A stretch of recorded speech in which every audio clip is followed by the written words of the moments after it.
की सर्जरी सगळ्याच वाईट नसतात किंवा त्याचा रिझल्ट वाईटच नसतो. काही सर्जरी जीवदान देतात किंवा आपल्याला नवीन आयुष्य देतात. कितीही चांगलं एमआरआयचं मशीन जरी म्हटलं तरी त्याच्यावर पिकअप होतीलच असं नाही. तर आता जसं आपण बघतो की सर्जरी कशी करणार आहे हे आपण बोलतो, सर्जरी होणार आहे हे आपण बोलतो, पण ऍक्च्युली ऑपरेशन थिएटरमध्ये काय होतं? ते म्हणतात अर्धा तास झाला पेशंटला, मग ऑपरेशन कोण करतंय आतमध्ये, असं त्यांना प्रश्न पडतो. तर त्यांना डॉक्टरला त्यांना असं उशीर वाटतं झालाय डॉक्टर पकड. अजून आलेच नाही, मग आतमध्ये आमच्या पेशंट सोबत काय चालू. बसमध्ये खड्ड्यात गेली आणि जोरात झिसका बसला म्हणून जे काही फ्रॅक्चर जे टिपिकली उतार वयामध्ये ऑस्टिओपोरोटिक कॉम्प्रेशन फ्रॅक्चर्स होतात त्याच्यामध्ये असेल. टीबी सारखा आजार आहे की जो मणक्याला खूप कॉमन. तर मला 5 अशा गोष्टी सांगा की ज्याच्याने आम्ही मणक्याची काळजी घेऊ शकू. मला पुन्हा स्वतःला त्या लेवलला आणायचं, पुन्हा तेवढ्याच उमेदीने आणि तेवढ्याच ह्याच्याने, कारण की आपल्यासाठी सर्जरी ही रोजची गोष्ट आहे. एखाद्या पेशंटसाठी, फॉरगेट अबाउट पेशंट, एखाद्या फॅमिलीसाठी, एखाद्या व्यक्तीची त्यांच्या जिवलगाची स्पाईनची surgery, it's a once in a lifetime event. So आपण जर त्या अँगलने जर विचार करू शकलो की मला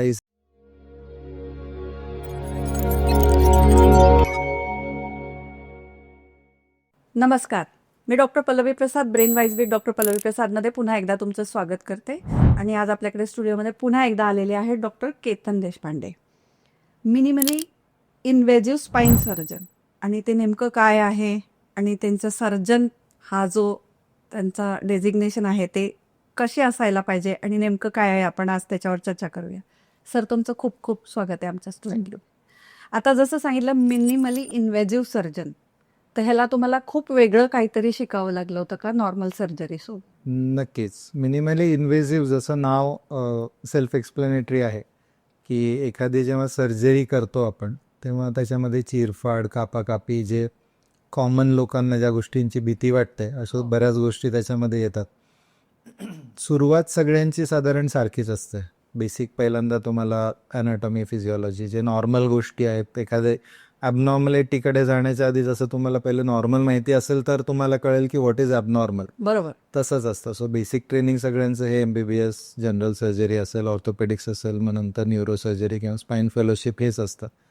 हे सगळं झाल्याच्या नंतर, म्हणजे सांगायला एका वाक्यामध्ये कालावधी साधारण 12-13 वर्षांचा जातो त्याच्यामध्ये, पण त्याच्याही पलीकडे गेल्याच्या नंतर एखादी गोष्ट तेवढ्याच तत्परतेने, तेवढ्याच ॲक्युरसीने आणि तितक्याच प्रिसिजननी करणं, पण आजूबाजूच्या स्नायूंना, म्हणजे ज्याला कोलॅटरल डॅमेज म्हणतो, जसं आजकाल सगळ्यांना सर्जिकल स्ट्राईक हा शब्द सगळ्यांना माहिती झाला आहे, तर तो इनफॅक्ट लोक सर्जरी नावाला घाबरतात आणि इंडिया कधी सर्जिकल स्ट्राईक करणाऱ्याची वाट बघत बसतात. हा किती विरोधाभास आहे.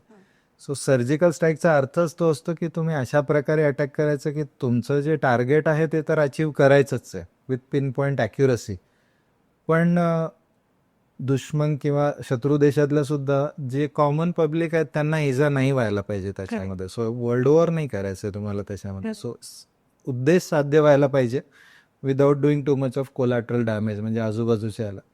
सो सर्जरीच्या टर्म्समध्ये जर बोलायचं झालं तर त्याच्यामध्ये जे आपले नॉर्मल टिश्यूज आहेत त्यांना इजा न होऊ देता जो ॲबनॉर्मल किंवा ज्या गोष्टीमुळे आज मला त्रास होतोय, फॉर एक्झाम्पल स्लिप डिस्क आहे, चकती जागेवरून सरकली त्याने मज्जारज्जूची जागा व्यापली आणि त्याच्यामुळे सियाटिकाचा त्रास आपल्याला निर्माण झाला. तिथपर्यंत पोचण्यासाठी जर मी नॉर्मल स्ट्रक्चर सगळे कट करत जर गेलो तर उद्देश साध्य होईल, तो दुखणं चाललं जाईल, पण त्याच्यामुळे जे आजूबाजूच्या स्नायूंना इजा झाली, ब्लिडिंग झालं, स्नायूंना कट करावं लागलं, त्यांना नंतर शिवावं लागलं, या सगळ्या प्रोसेसमध्ये जे बॅक पेन होतो, त्याच्यामुळे जे रुग्णाच्या आयुष्यामध्ये पुढे जाऊन लिमिटेशन्स येतात, ज्याच्यामुळे त्यांना पाठ दुखणं जे की आधी नव्हतं, नव्याने काही रेस्ट्रिक्शन्स की पुढे वाकायचं नाही, 2 पार बसायचं नाही, मांडी घालायची नाही, आता वजनं उचलायचे नाही, 2 व्हीलर चालवायची नाही, असे सगळे रेस्ट्रिक्शन्स. तर हे जर आपण कमी करू शकलो तर त्याचा जो मेन अभ्यास आहे that is minimally invasive spine surgery, MISS म्हणतो आम्ही त्याला. ह्याच्यामध्ये अनेक ॲडव्हान्समेंट्स आहेत, ज्याच्यामध्ये मायक्रोस्कोपी हे सगळ्यात बेसिक गोष्ट होती. त्यालाच सोप्या शब्दांमध्ये की होल सर्जरी किंवा स्टिचलेस सर्जरी असं म्हटलं गेलं होतं.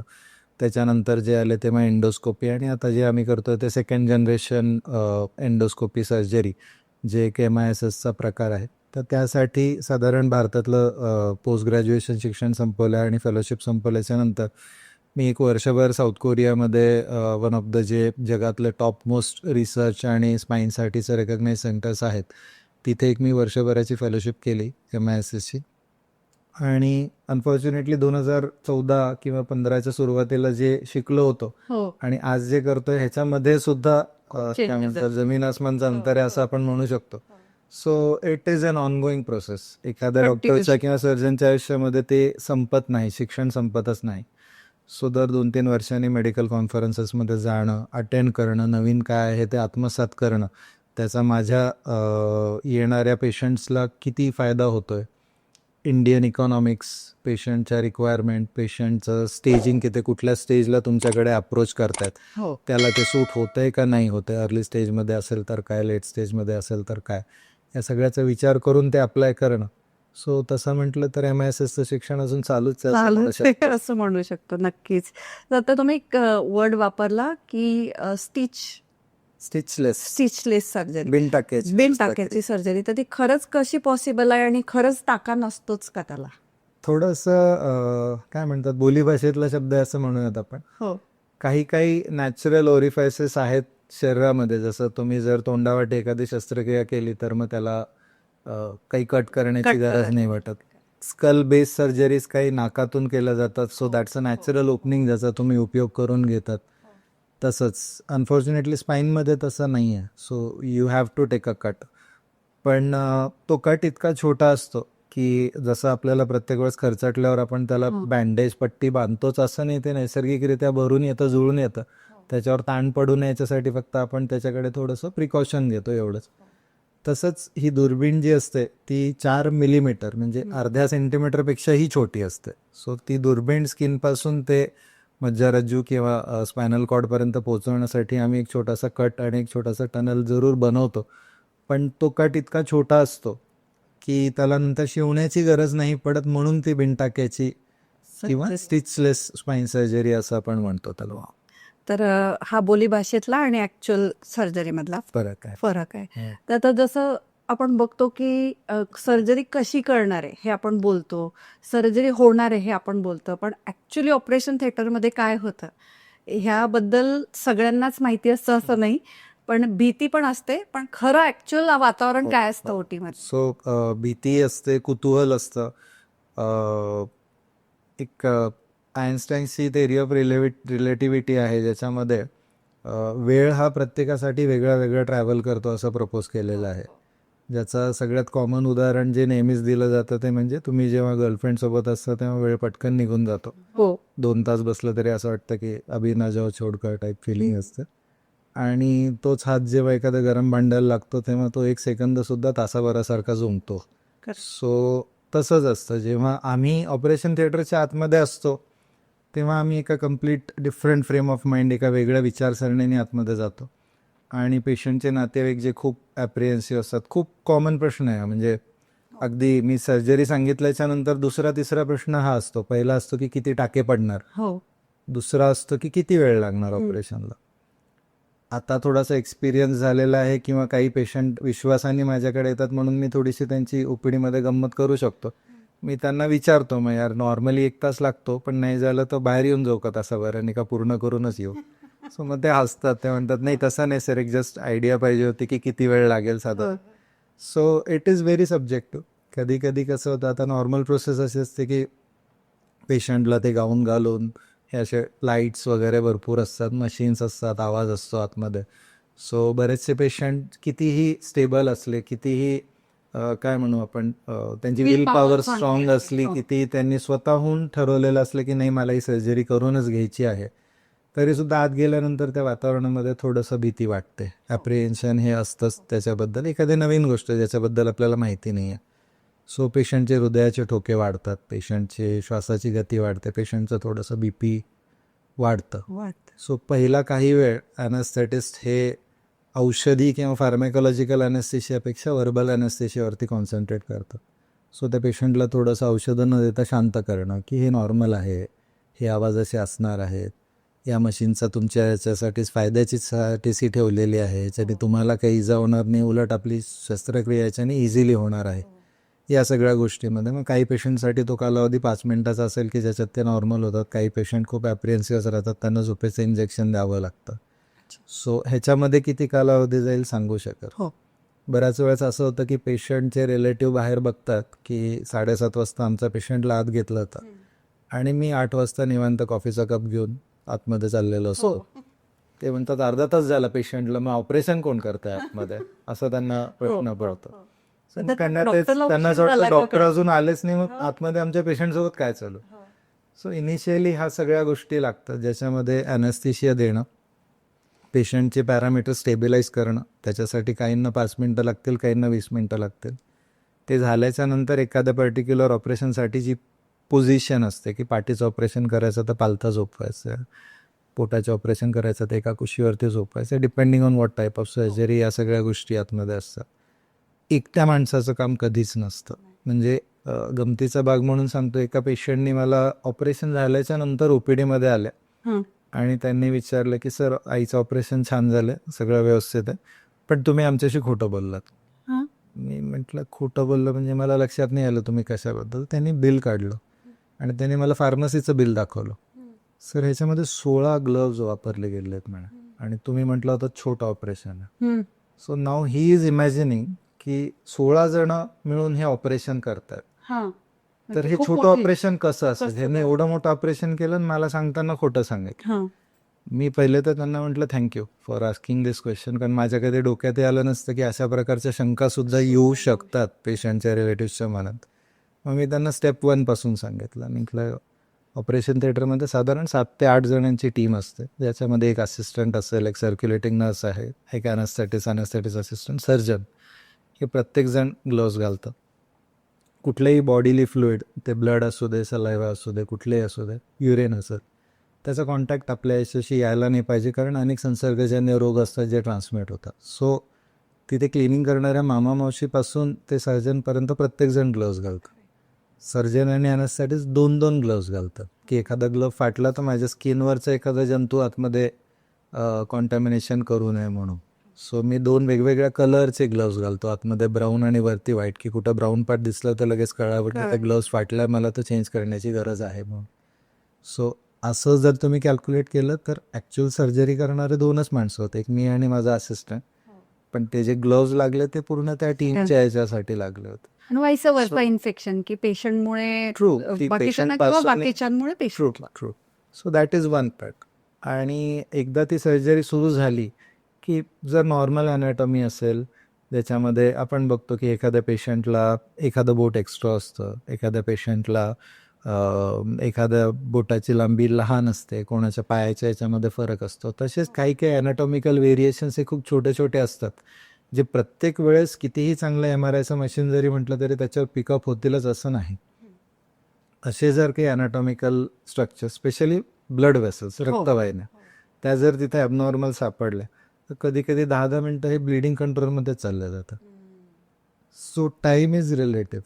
आतमध्ये माझं एम काय आहे की मी जे सांगितलेलं आहे, मी जे ठरवलेलं आहे की मला तिथे जायचं आहे, मला हा पार्ट एक्सपोज करायचा आहे, मला ही नस चेक करायची आहे, MRIमध्ये पेशंटचे क्लिनिकल फाइंडिंग्स या दोन्हीला मला मॅच करायचं आहे, आणि तो पार्ट संपेपर्यंत मी तिथून बाहेर येणार नाही. हा एकाच एमने आपण तिथे आतमध्ये ऑपरेशन करत असतो. ऑन द कॉन्ट्री बाहेर बसलेलं, जसं आपण मगाशी म्हटलं की रिलेटिव्स, की सर तर म्हटले होते 1.5 तास, आता 2 तास झाले, मग 2.5 तास झाले.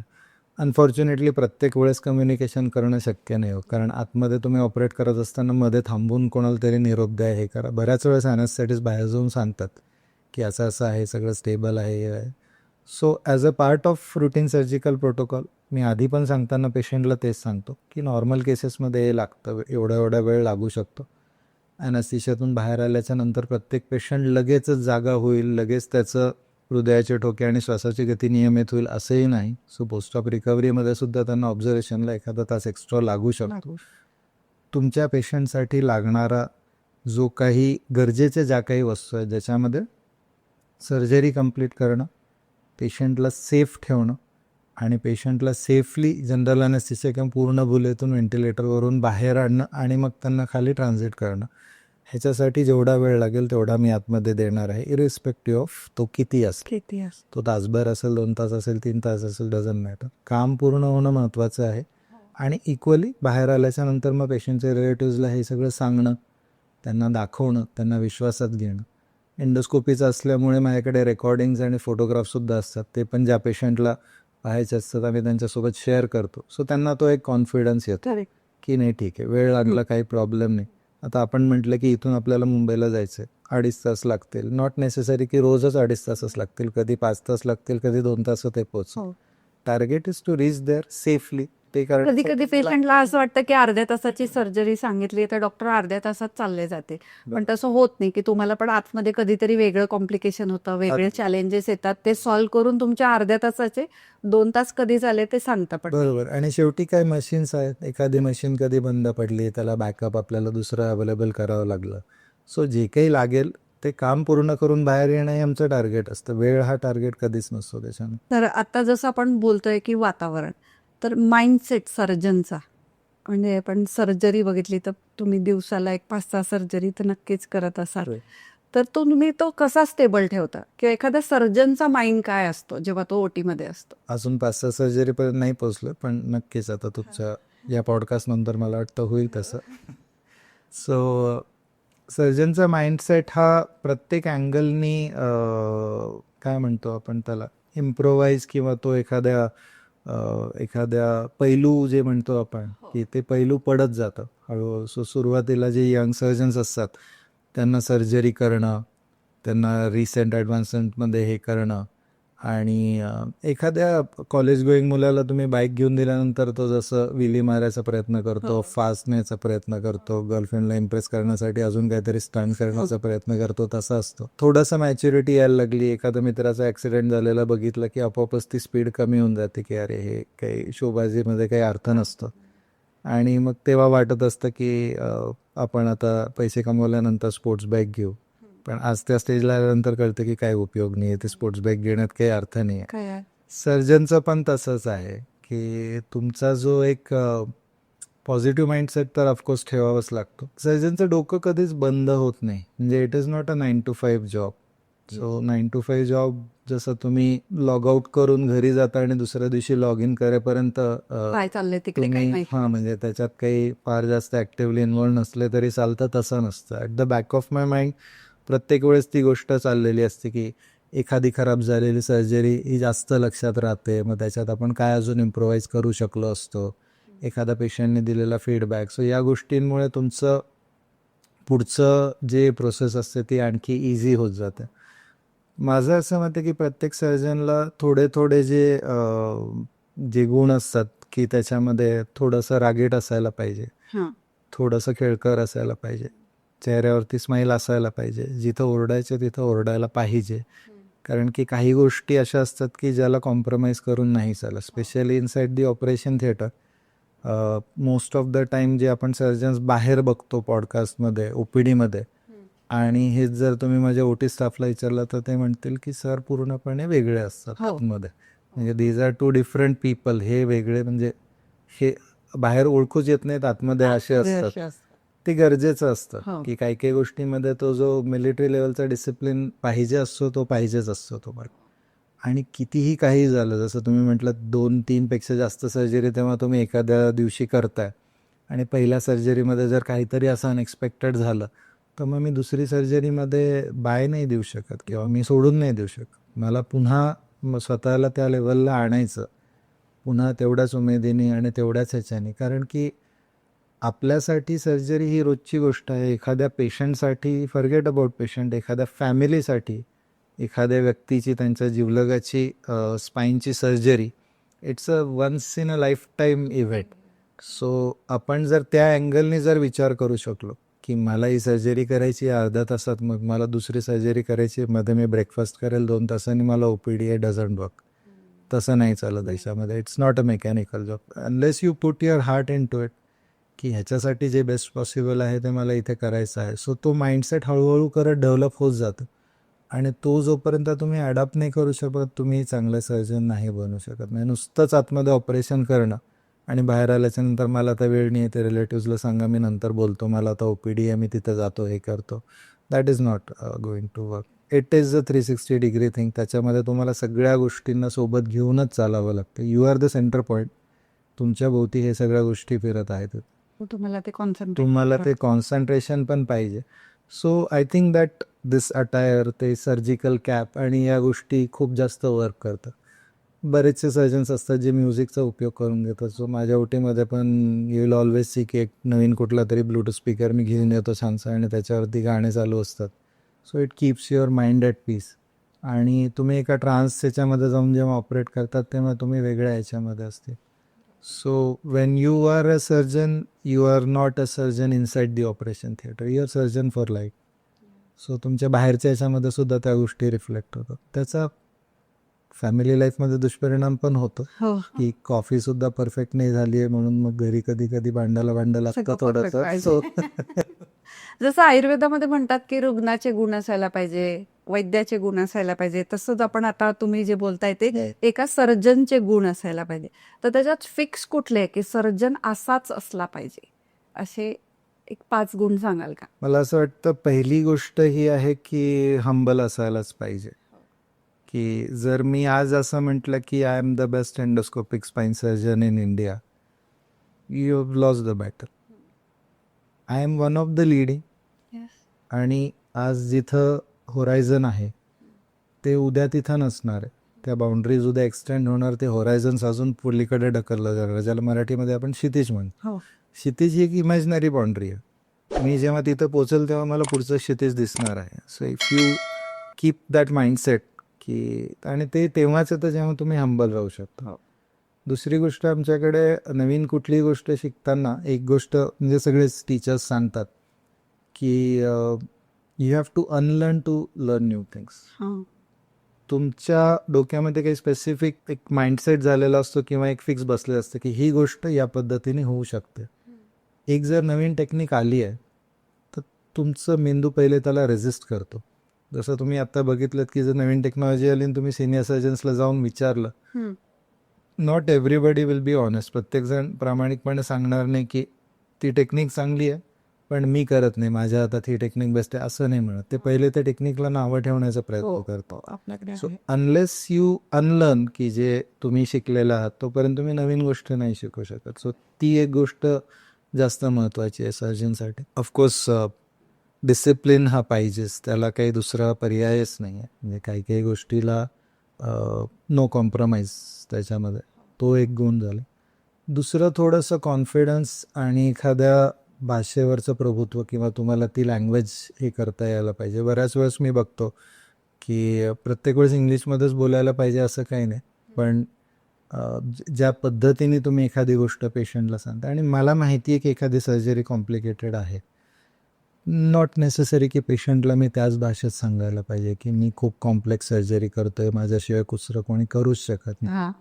पेशंटला नाही फरक पडत तुम्ही कुठल्या पद्धतीने करता, तुम्ही कुठली टेक्निक वापरता, तुम्ही किती प्रिसिजननी हे करताय, तुम्ही रोबोट वापरताय का दुर्बीण वापरताय. पेशंट तुमच्याकडे एक त्रास घेऊन आलेला आहे, पेशंटला त्या त्रासातून बरं व्हायचं आहे. त्याला पाहिजे की जे काही बेस्ट पॉसिबल त्याच्या बजेटमध्ये कमीत कमी त्याला त्रासाने जे होऊ शकतं ते तुम्ही त्याच्यासाठी करावं. हे जर तुम्ही त्यांना एक्सप्लेन करून जर सांगू शकलात, सो त्याच्यासाठी तुम्हाला एम्पॅथी असणं गरजेचं आहे. You need to empathise with the patient. So बऱ्याच वेळेस आमच्याच हॉस्पिटलमधले बरेच स्टाफ मला सांगतात की तू एवढा वेळ ओपीडीमध्ये काय गप्पा मारत असतो, की बाकीच्या डॉक्टर्स एवढा वेळ फॉर लागतो. एक्झाम्पल हो. की तासाभरामध्ये जर 10 पेशंट होतात, तुझे 5च का होतात त्याच्यामध्ये. सो त्याच्यातले पहिले 3-4 मिनटं हे साधारण सायकोलॉजी समजून घेण्याचे असतात. की एखादा पेशंट, आपल्या मागच्या पॉडकास्ट नंतर एक काका माझ्याकडे आले आणि मी त्यांना सांगितलं की आपल्याला ही सर्जरी करायची आहे. त्यांनी काहीच विचारलं नाही, मला प्रश्नच नाही विचारला. आणि त्यांची वाईफ म्हटली की एक नॉमिनल की किती वेळ घरी गेल्यावर काय करावं लागेल वगैरे वगैरे. ठीक आहे, मग काय करू? मग म्हटलं काही नाही, काउन्सिलरला डेट घ्या, घेऊन टाकतो, पुढच्या आठवड्यामध्ये करूयात. आता मलाच कुतूहल, म्हटलं हा विचारत का नाही आहे मला. मी त्यांना म्हटलं काका तुम्ही नॉर्मली पेशंट मला भंडावून सोडतात प्रश्नांनी. ते म्हणे नाही, तुम्ही इतकं छान एक्सप्लेन केलं त्या पॉडकास्टमध्ये, त्या पद्धतीने करणार असाल तर बस झालं, मला काहीच नको आहे म्हणायचं. सो असं सुद्धा हे होतं त्या गोष्टीचा. सो पेशंटची सायकोलॉजी समजून घेणं, जर तो पहिलेच त्या ह्याच्याने माइंडसेटने आलं तर मला उगीच त्याला हे करण्याची गरज नाही आहे. पेशंटला त्याच्या प्रत्येक प्रश्नाचं उत्तर जर मिळालं तर त्यांची विल पॉवर वाढते आणि माझा असा समज करेल. रिकव्हरी पण लवकर होते आणि नागपूर म्हणते तसे आप कन्व्हिन्स हो गए और बात करू असं आहे तसं आहे. डॉक्टरला पण बरं वाटतं की अच्छा यांनी माझ्यावर एवढा विश्वास ठेवला. ट्रू. आणि काही जण जे असे असतात की घरूनच ठरून आलेले असतात की काही झालं तरी सुद्धा मी सर्जरी तर करणार नाहीच आहे. की नाहीच हे करायचं तर मी एक्सप्लेन करतो, पण जर तुम्हाला मेडिसिन घ्यायचे मेडिसिन घ्या, काही प्रॉब्लेम नाही. 80% ऑफ द पेशंट हे दोन्ही नसतात. हो. They are neither on this side neither on that side, not convince not rejected. ते मधल्या याच्यात असतात आणि मग ते विंडो शॉपिंग करत असतात. वेगवेगळ्या डॉक्टरांकडे जाणार, वेगवेगळे व्हिडिओज बघणार, त्याच्यातून कुठली माहिती मिळते ते ग्रॅब करण्याचा प्रयत्न करणार. त्यातल्या त्यात माझ्यासाठी काय चांगलं आहे हे स्वतःच ठरवणार आणि मग तिथे येणार. तर माझं म्हणणं एवढंच असतं की समजून घ्यायला पाहिजे. एक घाव दोन तुकडे असं जर असतं तर मग एवढे मोठे मोठे मेडिसिनचे पुस्तकं वाचायची गरजच पडली नसते. व्हेरिएबल्स इतके आहेत, म्हणजे इतक्या गोष्टी छोट्या छोट्या छोट्या छोट्या प्रत्येक पेशंटच्या एकमेकांपासून वेगळ्या वेगळ्या असतात की जर तुम्ही एखाद्या पर्टिक्युलर पेशंटला टेलर्ड मेड जे म्हणतो आपण, की सगळ्यांनाच MXL आणि लार्ज साईजचे शर्ट घेतलं असते तर मग टेलरची गरज काय होते त्याच्यासाठी.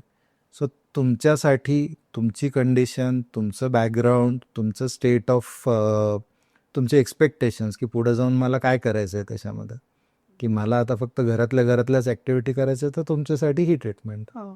मला आता मिलिटरीच्या ट्रेनिंगसाठी जायचं आहे तर मग तुमच्यासाठी ही ट्रीटमेंट आहे. हे जर आपण समजून घेऊन जर त्यांच्या ह्याच्यापर्यंत जर पोचलो तर पेशंटला मी हे समजून सांगण्याचा प्रयत्न करतो की तुमचं वय हे आहे, मला असं वाटतं की तुमच्या याच्यासाठी हे बेस्ट ऑप्शन आहे, ही याची ट्रीटमेंट आहे. पेशंट कुठलीही सर्जरी जेव्हा सांगतो पहिल्यांदा दे गो इन टू डिनाय, सर्जरी तर नाही करायचं. मग साधारण त्यांचं प्रोफेशन, त्यांचं लेवल ऑफ एज्युकेशन ह्याच्यावरून आपण त्यांना पटेल असे जर उदाहरणं दिले. फॉर एक्झाम्पल, समजा माझ्याकडे एखादा शेतकरी आला आणि मग तो म्हणतो की मला तर शेतात काम करायचं आहे, हे करायचं आहे, ऑपरेशन नका सांगू. म्हणतो ठीक आहे, काय प्रॉब्लेम, पण तुम्हाला असं कोणी सांगितलं की ऑपरेशन नंतर नाही करता येणार? मी म्हटलं का तसं? नाही, मग आमच्याकडे एकाचं झालं होतं, मग त्यांनी असं हे केलं होतं. म्हटलं मग त्यांचं दुर्बिणीने झालेलं नसेल, त्यांनी वेळेत केलेलं नसेल, त्यांनी त्याच्यानंतर लागणारी फिजिओथेरपी रिहॅब घेतलेली नसेल. सो तुम्ही मला हा प्रश्न विचारा की सर मी ऑपरेशन नंतर जर पुन्हा शेतात काम करू शकायला एबल असेल, मला जर ते शक्य होणार असेल तर मी सर्जरी करायला तयार आहे. तुम्ही जर घरूनच असं ठरवून आले की नाही ऑपरेशन नंतर कामच नाही करतायत, मग मला करायचंच नाही. मग मी त्यांना म्हणतो की समजा काका तुमच्या शेतामध्ये एखादी पर्टिक्युलर कीड लागली आणि जसं तुम्ही मला आता म्हणताय की सर गोळ्यांनी फिजिओथेरपीने बरं करा ना, मी तुम्हाला म्हणतो तुम्ही पेस्टिसाइड नका टाकू, पाणी मारून साफ करून टाका, मारा ना पाणी, बघूयात ना आपण काय दुसरं काही घरगुती दुसरं काहीतरी आपण हे करू, लिंबाचं याचं झालं. म्हणजे प्रत्येक गोष्टीला एक रिझन असतं आणि प्रत्येक गोष्टीचं एक ट्रीटमेंट असतं. सो तुमच्यासाठी जे बेस्ट पॉसिबल आहे ते मी तुम्हाला सजेस्ट करतोय आता याच्यामध्ये. हे जेव्हा ते ऐकतात, हे जेव्हा ते समजून त्यांच्या भाषेत जेव्हा आपण त्यांच्या रूट लेवलला जाऊन जेव्हा एक्सप्लेन करतो तेव्हा त्यांना ती गोष्ट पटते. करणं न करणं हा वेगळा गोष्ट झाला. मी तिथे OPD मध्ये बसून I'm not selling surgery, मी त्यांना ट्रीटमेंट ऑप्शन्स देतोय.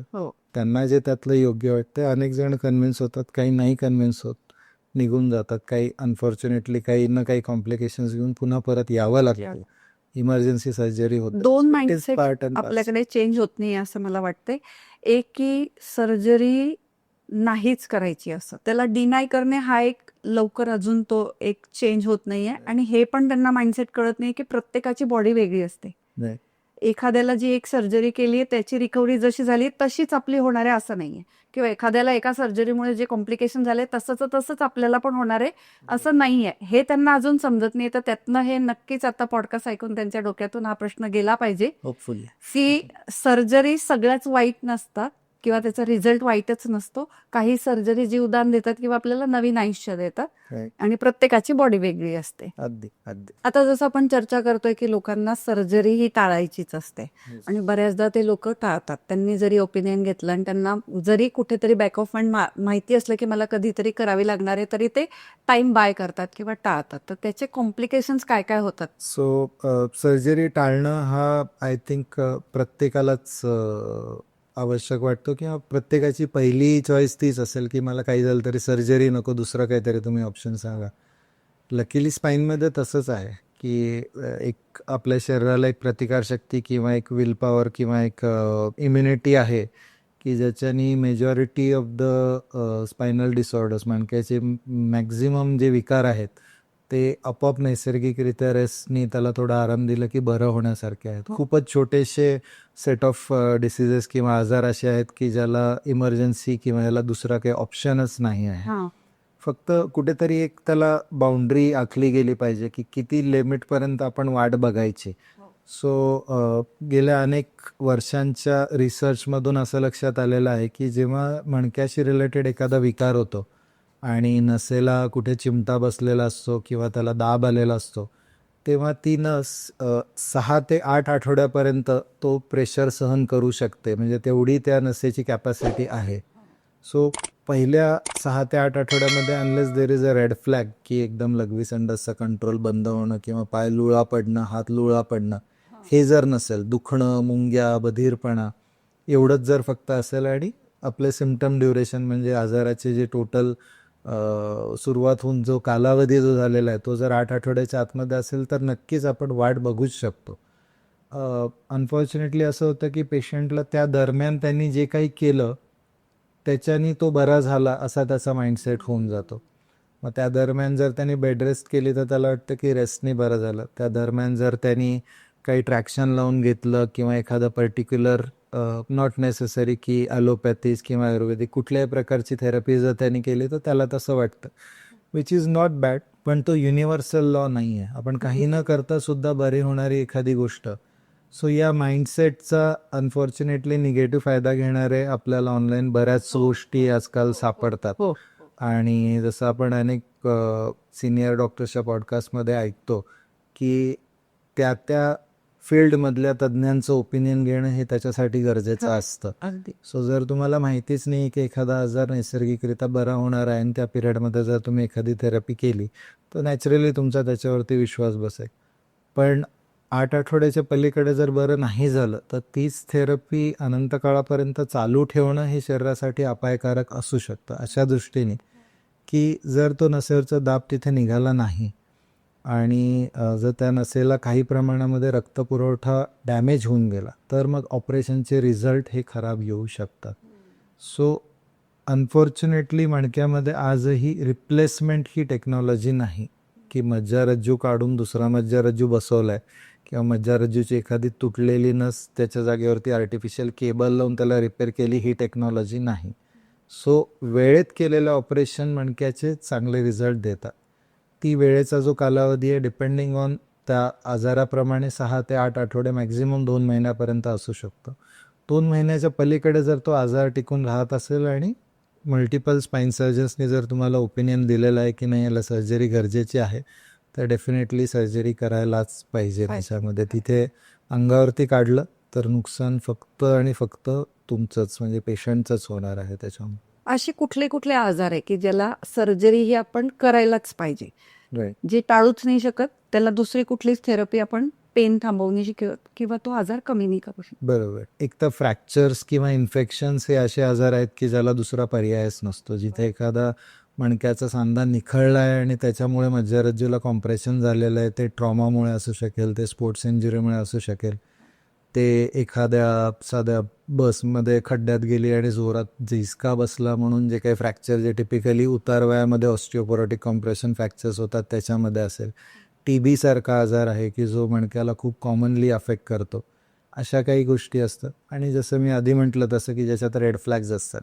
की अचानकपणे बधीरपणा डेव्हलप होणं, मुंग्या प्रमाणाबाहेर वाढणं किंवा हालचाल बंद होणं की उजवा पाय माझा दुखतोय, थोडंसं बधीरपणा आहे, ठीक आहे, पण मी चालू फिरू शकतो, पण सकाळी उठून माझ्या पायाची मुवमेंटच होत नाही आहे, चप्पल पायातून निसटून जाते. काही काही पेशंट असे असतात जे सांगतात की आंघोळ करताना एका पायाला गरम पाणी लागते, दुसरीकडे स्पर्श कळतच नाही आहे किंवा गरम थंडचा फरक जाणवत. तर हे काही ॲडव्हान्स हे असतात की ज्याच्यामध्ये आपल्याला सर्जरीच करायला पाहिजे. त्याच्यामध्ये वाट बघणं हा पर्याय नसतो कारण तिथं शरीर आपल्याला सांगतंय. एक फार फॅसिनेटिंग गोष्ट असते दॅट इज पेन. म्हणजे पेन ही अशी गोष्ट आहे जी तुम्ही जर एखाद्या हॉस्पिटलमध्ये विचारत की मॅक्झिमम तुमच्याकडे कुठले पेशंट येतात तर ते पेनसाठी येतात. It could be anything. दात दुखणं असू दे, डोकं दुखणं, पोट दुखणं, कंबर, माइंड पार्ट कुठलंही. Pain is something that drives the patient to the doctor. Hmm. पण अनफॉर्च्युनेटली मणक्याच्या ह्याच्यामध्ये पेनपेक्षाही जास्त महत्वाची गोष्ट ही फंक्शन आहे. हम्म. की मला खूप कंबर दुखत होती, पाय दुखत होता, आता दुखणं बंद झालंय. हा, पण मला चालणं नाही होत आहे. मी थोडं चाललं Movement तर मी त्याला जास्त महत्व देईल. पेन हा तिथे जास्त महत्वाचा नाही. Pain is your body. तुमचं शरीर तुम्हाला सांगते की अरे माझ्याकडे लक्ष दे, इथं काहीतरी प्रॉब्लेम आहे, दुर्लक्ष नको करूस. पण तो पेन कमी झाला, पण त्याची जर कार्यक्षमता पण कमी झाली त्याच्यासोबत, तर ते अजून जास्त सिव्हिअर गोष्ट आहे. हो. सो पेशंट जे बाकी थेरपीज किंवा थोडंसं अनइंडिकेटेड गोष्टी करत राहतात आणि म्हणतात की दुखणं बरं झालं सर, त्याच्यामुळे मग आम्ही काही दाखवलं नाही. पण आता चप्पलच घालता येत नाही पायातून, किंवा चालतोय तर असं वाटतंय की गादीवरतीच चालतोय, किंवा अशी चप्पल भिंतीला टेकून ढकलली तरच घालता येते, नाही तर नॉर्मली घालता नाही येत, पुढे पुढे निसटून जाते, किंवा लघवीचा कंट्रोलच आता होत नाहीये मला. तर त्या गोष्टींना जास्त सिरियसली घ्यायला Seriously घ्यायला पाहिजे. पाहिजे आणि ते इंडिकेशन आहे So, सर्जरीचं. असं जर असतं की कुठली तरी जादूची एखादी थेरपी असते की एखाद्या बेडवरती झोपून वर खाली दोऱ्या बांधून ओढलंय आणि बरं झालं असतं, तर एवढ्या रिसर्च आणि याची गरजच पडली नसते. पण एक वन ऑफ द साईन आहे केले. की तुमचं पेन थांबलंय, पण तुमच्या मोमेंट जर कमी झालाय तर उलट हा सिरियस प्रॉब्लेम आहे. त्याला Right. दुर्लक्ष करू नका, किंवा आता पेन गेलंय म्हणजे मला काही गरज नाही असं समजू नका. तर ह्याच्यात आणखीन एखादी तुमची अशी एखादी एक्साइटिंग किंवा एखादी तुम्ही खूप वेगळी काही केस बघितलेली आम्हाला सांगाल का? अनेक केसेस आहेत ज्याच्याबद्दल आपण डिस्कस करू शकतो, पण स्पेसिफिकली एक आठवतं, ते एक यंग मेल पेशंट होते ज्यांचा पॅराग्लायडिंगमध्ये ॲक्सिडेंट झालेला होता. अच्छा. सो ते उत्तराखंड पासून एक 2-3 तासाच्या वरती ट्रेकवरती गेले. हा. ही वॉज अ रेग्युलर पॅराग्लायडर, पण अचानकपणे वाऱ्याची दिशा बदलली आणि त्यांचं पॅराशूट फिरलं आणि साधारण 35 फुटाच्या उंचीवरतून ते पॅराशूट त्यांचं एकमेकात गुंडाळले गेल्या दोऱ्या आणि ते पडले खाली, आणि त्यांना मणक्याला फ्रॅक्चर डेव्हलप झालं. ते इतक्या रिमोट लोकेशनला होते की त्यांच्यापर्यंत रेस्क्यू टीमला पोहोचून जवळच्या दवाखान्यापर्यंत पोहोचेपर्यंत त्यांना 2 दिवसांचा कालावधी अरे गेला बापरे. याच्यामध्ये. आणि ते रिमोट प्लेसमध्ये एक्सरे सोडून दुसरी कुठली फॅसिलिटी सुद्धा अवेलेबल नव्हती. So by the time he reached a hospital जिथे फॅसिलिटी होती. Facilities, CT scan, MRI available होते, ऑलरेडी 3 दिवसांचा कालावधी गेलेला होता. अरे वा. सो नॉर्मली तो खूप क्रिटिकल पिरियड असतो. लकीली त्या पेशंटला खूप मेजर फ्रॅक्चर वगैरे नव्हतं, आणि मग त्यांनी अनेक डॉक्टरांशी व्हिडिओ कन्सल्टेशन केलं आणि सगळ्यांनी सांगितलं की आता 3 दिवस ऑलरेडी झालेले आहेत, आपण आता इमर्जन्सीत काही करू नाही शकत, तू आहेस तिथेच झोपून राहा. ते 1.5 महिना तिथेच झोपून राहिले घर सोडून. 1.5 महिन्याच्या नंतर ते फ्रॅक्चर आहे त्या पोझिशनमध्ये जुळलं, ते वापस आले, ते चालायला वगैरे लागले, सगळं व्यवस्थित झालं. एकच कंप्लेंट होती की मला काहीतरी टोचतंय आणि मला असं वाटतं की एखादा काटा आतमध्ये अडकल्यासारखा वाटतं. हो. माझ्यापर्यंत जेव्हा ते पोचले तेव्हा जवळपास 3.5-4 महिन्यांचा कालावधी उलटलेला होता, आणि तीच कंप्लेंट घेऊन की उभं राहिलं की मला टोचतंय, माझ्या कुठेतरी काटा अडकलाय, तो काढा त्यांनी विचारतो. आणि मग जेव्हा आम्ही त्यांचे रिपीट सिटी स्कॅन्स केले तेव्हा लक्षात आलं की जे फ्रॅक्चर जुळतं तेव्हा जेव्हा 2 तुकडे हाडाचे एकमेकांशी कॉन्टॅक्टमध्ये ठेवतो आणि ते हाड भरून येतं जे म्हणतो, तर ते पूर्णपणे स्मूथ न भरता तिथे असे रफ एजेस निर्माण झालेले होते, काट्यांसारखे, आणि ते त्यांच्या नसेला इरिटेट करत होते. आणि जिथे 2 मणक्यांच्या मध्ये कुशनिंग पाहिजे, जिथे डिस्क पाहिजे, चकती पाहिजे, त्या चकतीला हाडाने ओव्हरलॅप केलं होतं किंवा त्याला कव्हर करून टाकलेलं होतं, आणि त्याच्यामुळे त्यांना उजव्या पायातल्या नसेला चिमटा बसून त्यांना त्रास होत होता. आणि त्यांनी जेवढ्या सर्जन्सकडे गेले, ऑफकोर्स अनेक ओपिनियन त्यांनी अनेक ठिकाणी घेतलेले होते, सगळ्यांनीच त्यांना की फ्रॅक्चर आहे म्हटल्यावर आता तुम्हाला स्क्रूज घालून आपल्याला डिस्ट्रॅक्ट करून हे करावं लागणार. आम्ही जेव्हा त्यांचं 3D CT स्कॅन आणि हे स्टडी केलं तेव्हा असं लक्षात आलं की हाड ऑलरेडी जुळलेलं आहे. नॉर्मल कालावधी असतो, जे काही शरीराला करायचं होतं ते त्यांनी केलेलं आहे, फक्त ती जी खपली आहे ती त्यांना त्रास देते. तर मी त्यांना सजेस्ट केलं की आपण एक ट्राय करून बघूया, की दुर्बिणीच्या पद्धतीने मी तिथे जाऊन बघतो, आणि जर तेवढा पार्ट आपण जर कट करून ती नस मोकळी करू शकलो तर कदाचित आपण स्क्रूचं ऑपरेशन टाळण्याचा हे करूयात, अटेम्प्ट करून बघू शकतो आपण.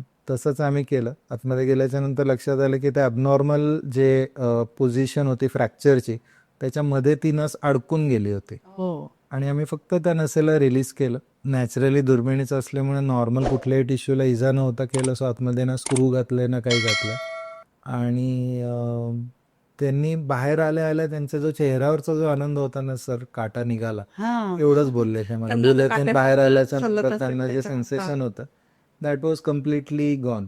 सो टेलरिंग अगेन, म्हणजे त्या पेशंटच्या पर्टिक्युलर गरजेप्रमाणे त्यांना जे त्या क्षणाला जे बेस्ट पॉसिबल ऑप्शन होतं ते आपण त्यांना देऊ शकलो, आणि त्याच्यामुळे त्यांना कुठल्याही मोठ्या इम्प्लांट्सच्या किंवा मोठ्या क्रूजच्या ह्याच्यात सर्जरीला मोठ्या जावं. सर्जरी, इव्हन फ्रॅक्चर ते पण अशा प्रकारच्या पॅराग्लायडिंगच्या ॲक्सिडेंटमध्ये दुर्बिणीच्या पद्धतीने आपण ट्रीट करू शकलो. सो त्याच्यात जे सॅटिस्फॅक्शन मिळतं दॅट इज डिफरंट लेवल. खूपच. तर मला 5 अशा गोष्टी सांगा की ज्याच्याने आम्ही मणक्याची काळजी घेऊ शकू. जसं इंग्लिशमध्ये म्हण आहे, prevention is better than cure. एक महाभारतातलं रेफरन्स सांगतो तुम्हाला. जसं यक्षाने प्रश्न विचारला होता धर्मराजांना की इंसान की सबसे बडी कौन सी क्वालिटी है, किंवा अशी कुठली गोष्ट आहे की ज्याचं तुम्हाला आश्चर्य वाटतं माणसाबद्दल. हो. त्यांनी उत्तर दिलं होतं की प्रत्येकालाच माहिती आहे की जो जन्माला आलाय तो मरणार आहे, पण तरी पण प्रत्येकाला कुठंतरी ती एक छोटीशी हे वाटते, शायद मैं बच जाऊंगा, हा. बहुतेक मी नाही नाही मरणार, मरणार. म्हणजे ते ऍक्सेप्ट नाही करू शकत. प्रिव्हेन्शन बद्दल पण तसंच आहे. तुम्ही जो प्रश्न विचारलात, हा पॉडकास्ट बघणाऱ्या प्रत्येकाला त्याचं उत्तर ऑलरेडी माहिती आहे हो. की मी जर कॉम्प्युटरवरती काम करतोय तर स्क्रीन माझी अशी या लेवलला असायला पाहिजे, हाताची पोझिशन माझी ही पाहिजे. अर्गोनॉमिक चेअर भले ती कंपनीने नाही दिली तरी माझ्या स्वतःच्या स्पाईन चेअरसाठी मी घ्यायलाच पाहिजे. त्याला व्यवस्थित आर्च असायलाच पाहिजे. साधारण बसताना काटकोनामध्ये खुबा आणि गुडघा हा मोडपून जेव्हा पाय जमिनीवर टेकतील, ती माझ्यासाठी परफेक्ट उंचीची चेअर असेल. माझं मानेचं पोश्चर, तासाभराच्या नंतर पोझिशन बदलणं, मोबाईलमध्ये खूप वेळ खाली डोकं खालून न बसणं, या सगळ्या गोष्टी प्रत्येकाला माहितीच आहे. पण प्रत्येकालाच असं वाटतं की मला नाही मला नाही काही त्रास होणार, मी करतो थोडंसं पण मला नाही काही त्रास होणार. आणि मग तेच जेव्हा ओपीडी मध्ये येतात तेव्हा मजा येते त्यांना आठवण करून द्यायला की असं केलं होतं. बहुतेक त्याच्यामुळेच असावं असं वाटतं मला. आय थिंक एज वाईज, प्रत्येकाच्या ऑक्युपेशन वाईज हे व्हेरी करणार आहे. सो एक गाव दोन तुकडे नाही, किंवा मॅथमॅटिक्स नाही आहे, 2+2 4 नाही, बायोलॉजीमध्ये तसं चालत नाही. प्रत्येकाचं शरीर वेगळं वेगळं आहे. पण ग्रॉसली स्पीकिंग लहान वयामध्ये जे आजकाल आपण बघतो की मुलांना मोबाईलचं खूप आकर्षण असतं, आपल्याला सुद्धा असतं. मुलांमध्ये जास्त महत्त्वाचं कारण की त्यांची स्केलेटल मॅच्युरिटी किंवा त्यांचे जे बोन्स आहेत ते अजून फ्यूज झालेले नाही आहेत, ते लवचिक आहेत. सो हे जे काही नॅचरल कर्वेचर्स आहेत ते व्यवस्थित डेव्हलप होण्यासाठी त्यांच्यासाठी ते जास्त महत्त्वाचं आहे. सो मुलांमध्ये साधारण 19 ते 20, मुलींमध्ये 16 ते 18 या वयोगटापर्यंत त्यांची मानेचं पोश्चर त्यांना तुम्हाला स्क्रीनपासून दूर नसेल करता येत तर त्यांना टॅबलेट आणि मोबाईल नका देऊ, ॲटलिस्ट त्यांना टी व्ही बघा. टी व्हीला साधारण एक हाईट असते, एक डिस्टन्स असतं ज्याच्यावरती आपण ते मेंटेन करतो. तुम्ही स्क्रीन टाईम रेस्ट्रिक्ट नसाल करू शकत तर अल्टरनेटिव्ह बघा त्याच्यासाठी. साधी शाळेची बॅग आहे, आपल्याला सगळ्यांना माहिती आहे. एका साईडला त्याच्यावरती वजन घेतलं आणि जर त्याची मणक्याला असा बाग डेव्हलप व्हायला लागला तर तो त्रासदायकच होणार. सो छोट्या छोट्या गोष्टी असतात.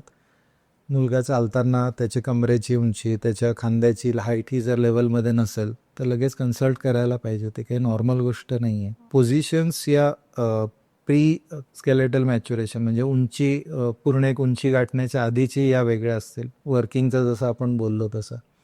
साधे आता ऑटो ड्रायव्हर्स किंवा कॅब ड्रायव्हर्स असतील. आता ऑटो ड्रायव्हर्सला मी प्रत्येकाला सांगतो की थोडंसं 2,000 रुपये खर्च कर आणि त्याची किकची ऑटो ती बंद कर आणि बटनच्या याच्यावरती शिफ्ट होऊन जा.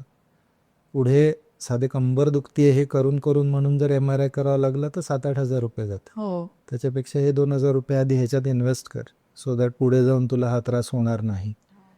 दुसरी एक गोष्ट मी ऑब्झर्व केली की patients are more receptive when they are in the hospital.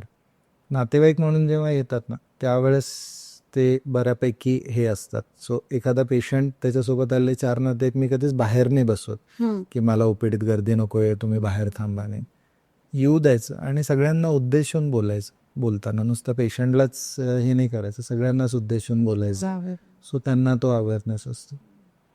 आम्ही आता जुनं साईश्री हॉस्पिटल आम्ही औंधमध्ये प्रॅक्टिस करतो. सगळ्या सॅटेलाईट फॅमिलीज आहेत, सगळे आजी आजोबा इथे राहतात, सगळ्यांची मुलं मुली फॉरेनमध्ये असतात. सो त्यांच्याकडे येताना त्यांना पण आम्ही तेच सांगतो की सनलाईट एक्सपोजरचं महत्त्व, चांगल्या डाएटचं महत्त्व, पोश्चरचं महत्त्व. बेल्ट्स आपण आजकाल ऐकतो खूप जास्त, म्हणजे तुम्ही रील स्क्रोल करायला लागले की त्याच्यात तुम्हाला ते येतातच. मग हो. तुम्ही नेक पेनसाठी यूट्यूब सर्च करा आणि तुम्हाला 2-3 बेल्टचे ॲडव्हर्टाइजमेंट Advert- त्याच्यामध्ये posture दिसतील. correction चं. पोस्चर करेक्शनसाठी बेल्ट खूप कॉमन प्रश्न आहे. ऑफिस गोईंग लोक फार जास्त विचारतात हो. की काही केलं तरी असं होत नाही, मी हे असं करतं, एक बेल्ट घातलं, संपला विषय. बरोबर आहे. आजचा प्रॉब्लेम सॉल्व्ह होईल, लॉंग टर्मसाठी काय त्याचं. आज जर तुम्ही तुमच्या स्नायूंना अशी सवय लावताय की ते खेचून जागेवरती आणलं की तुमचं पोश्चर करेक्ट होणार, तर तुमच्या स्नायूंना ती सवय लागणारच नाही आणि तुम्ही त्याच्यावरती डिपेंडंट होऊन जाता. जे काम तुम्ही तुमच्या स्नायूंकडून करून घेणं अपेक्षित आहे, ते काम जर तुम्ही बेल्टकडून करून घेतलं तर तुमचे स्नायू मजबूत नाही, ते वीक होत चाललेलं आहे. सो बेल्ट त्या वयासाठी उपयोगी आहे जिथं आता स्नायूंची स्ट्रेंथ रिगेन होणं किंवा ते पूर्ववत होणं शक्य नाही आहे. टिपिकली पोस्ट मेनोपॉझल फिमेल्समध्ये, जिथं की आता स्ट्रेंथनिंग हा ऑप्शन नाही आहे, तिथं सपोर्टिव्ह हा ऑप्शन आहे. पण 25 आणि 30 आणि 40 वर्षाच्या लोकांनी बेल्टवरती डिपेंडंटली राहणं हे काही अर्थच नाही आहे त्या गोष्टीला. करेक्ट. सो या गोष्टी इंस्टाग्रामवरती बघून नाही नाही करायला करायला. पाहिजे. तुम्ही सल्ला नक्कीच घ्या हो. आणि एक सोडून 2-4 लोकांचा सल्ला घ्या. साधारण तुम्हाला एक कॉमन कन्सेन्सस लक्षात येतं आणि एक आपली प्रकृती की मला हे सूट होतंय, माझ्यासाठी हे योग्य आहे. मी थोडा वेळ बेल्ट वापरतो, नंतर मग मी एकदा त्याला हे करतो किंवा दिवसभरात मी तासभरच वापरेल, बाकीचा वेळ मी ठेवण्याचा प्रयत्न करेल की नाहीच जमत आहे. तर असं आपण स्वतःच्या डिसिप्लिन, स्वतःच्या प्रकृतीप्रमाणे आपण त्याला ॲडजस्ट करून घेऊ शकतो. सर, आम्हाला थोडक्यात साईश्री विटालाईफ हे नवीन जे आपण वाकडलं हॉस्पिटल उघडले त्याच्याबद्दल थोडक्यात सांगाल? 2009 सालपासून साईश्री हॉस्पिटल रुग्णसेवेमध्ये कार्यरत आहेच आहे. मी 2017 पासून ॲज मिनिमल इन्व्हेजिव्ह आणि एंडोस्कोपिक स्पाईन सर्जन म्हणून औंधमध्ये, आणि लास्ट इयर ऑक्टोबरपासून आता आपण साईश्री विटालाईफ हॉस्पिटल जो ग्रुप आहे त्याच्यामध्ये आपण मर्जर झालेला आहे आणि 400हून अधिक बेड स्ट्रेंथ असलेलं पुण्यातलं आणि मोर दॅन 9 लोकॅलिटीजमध्ये आपण आज पुण्यामध्ये अवेलेबल आहोत. मल्टीस्पेशालिटी हॉस्पिटल आहे, जे आजच्या रुग्णांची गरज असते ऑल अंडर वन रूफ आपण म्हणू शकतो. की म्हणजे एकदा पेशंट आतमध्ये आला की मग तिथे कॅज्युअल्टीपासून ते ICU पासून, तो पीडियाट्रिक ICU असू दे, surgical, MICU, dialysis unit, cancer, सगळ्याच गोष्टी एका छताखाली अवेलेबल आहे. MRI करायला बाहेर जावं लागेल किंवा CT स्कॅन आमच्याकडे नाही आहे, तो तिकडून करून आणावं लागेल, असंही काही त्याच्यामध्ये नाही आहे. अगदीच जो ITचा क्राऊड असतो की ज्यांना पार्किंगपासून ते वेटिंगमध्ये बसण्यापर्यंत आणि इन्शुरन्स या सगळ्याच गोष्टींची गरज असते, त्या सगळ्याच गोष्टींचा विचार करून ते हॉस्पिटल आम्ही डेव्हलप करत आहोत. आणि एक फ्युचर पर्स्पेक्टिव्हमध्ये असं आहे, at least from as a spine surgeon, की आता स्पाईन सर्जरी हे सुद्धा एक सिंगल युनिट राहिलेलं नाही आहे. त्याच्यामध्ये सुद्धा deformity, degenerative work, neurotrauma unit, असे अनेक डिव्हिजन्स आणि या सगळ्या गोष्टी त्याच्यामध्ये आहेत.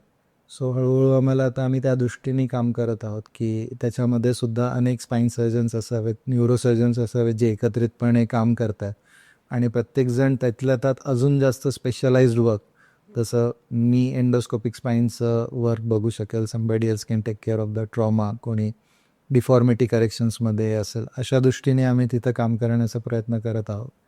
आणि जसं मगाशी म्हटलं तसं रिहॅबिलिटेशन आणि पेशंट एज्युकेशन, की जेव्हा पेशंट तिथे येतो त्यावेळेस तो रिसेप्टिव्ह असतो. जसं मागे पण आपण बोललो होतो की आम्ही एखाद्या IT कंपनीमध्ये जाऊन लेक्चर देणं आणि ते लोक फार त्याच्यात इंटरेस्टेड नसतात, की त्यांच्या HRने सांगितलंय म्हणून येऊन बसायचं आणि सो त्या फेजमध्ये त्यांना एज्युकेशन देणं जेव्हा ते हॉस्पिटलमध्ये आहेत, अशा दृष्टीने पण आम्ही त्याच्यामध्ये कार्य करण्याचा प्रयत्न करतो. सो होपफुली आणखीन त्याच्यामध्ये आपल्याला काही जे ॲडव्हान्समेंट्स आहेत, ज्याच्यामध्ये लवकरच स्पाईनमध्ये रोबोटिक्सचं सुद्धा इंट्रोडक्शन होईल. सो कॉम्बिनेशन ऑफ एंडोस्कोपी आणि रोबोटिक्स असं काहीसं एक 4-5 वर्षामध्ये आपल्याला चित्र दिसेल.